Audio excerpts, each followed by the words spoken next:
Adapun PBB ini tadi saya jelaskan. PBB ini penyesuaiannya naik ini itu karena memang peraturan daerah nomor 1 tahun 2024, Perda nomor 1 2024. Saya tidak membuat perda itu, saya tidak ikut mengesahkan perda itu. Yang membuat perda tersebut adalah DPRD periode kemarin dan juga pemerintah kemarin, bukan saya. Jadi saya itu punya payung hukumnya, perda itu. Perda ini kalau saya ikuti sepenuhnya, mengikuti aturan dalam perda, kenaikan PBB itu bisa ribuan %. Kalau saya saklek ngikuti perda itu naiknya ribuan %. Ya, saya tidak ingin menggendaki seperti itu. Timbangan yang kedua, PBB ini tidak pernah ada penyesuaian selama 14 tahun. 14 tahun itu tidak pernah dilakukan penyesuaian. Tidak pernah. Dari 2011 sampai sekarang, baru sekarang ini, selama 14 tahun.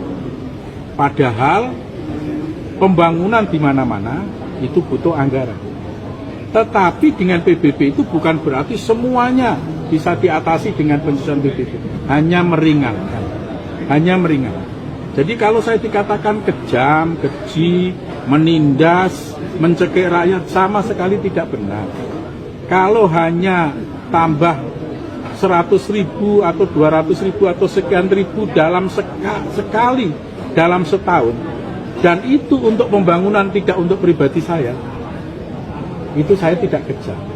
Yang kejam adalah membiarkan jalan itu rusak, bertahun-tahun rusak berat, tidak ditangani, sehingga rakyat itu dengan jalan tersebut mengalami penderitaan. Itulah yang namanya kejam. Yang banjir dibiarkan, tidak ditangani, itu adalah kejam terhadap rakyat. Yang rumah sakit Suwondo dijadikan bancaan, dipakai sapi perahan, bobrok, alat kesehatannya rusak, sampai plafonnya jebol di mana-mana, pengap, judes dibiarkan, itu namanya mencekik rakyat, menindas rakyat. Ini saya akan menangani rumah sakit Suwondo dengan anggaran yang tidak sedikit. Jadi saya ini tidak kejam, saya itu justru membela masyarakat. Tapi memang pembangunan itu harus gotong royong antara pemerintah dengan masyarakat. Banyak contohnya kok. Presiden menaikkan BBM, ya kan? Menaikkan BBM, mengurangi subsidi BBM. Duit yang itu bisa dipakai untuk pembangunan jalan, pembangunan irigasi, dan lain sebagainya.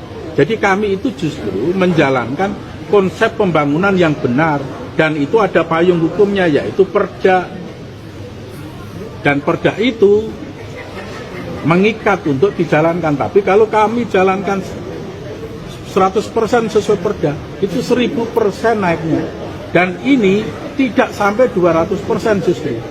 29 miliar 2024. Kemudian 2025 ini menjadi 73 miliar target. Dan bahkan sudah dikoreksi menjadi 65 miliar lagi. Kan nggak ada 200%. Tapi prakteknya di bawah memang bisa didiskusikan. Gitu loh, kenaikan ini. Pak, ini banyak yang menggoreng Pak di medsos, mungkin tanggapannya seperti apa?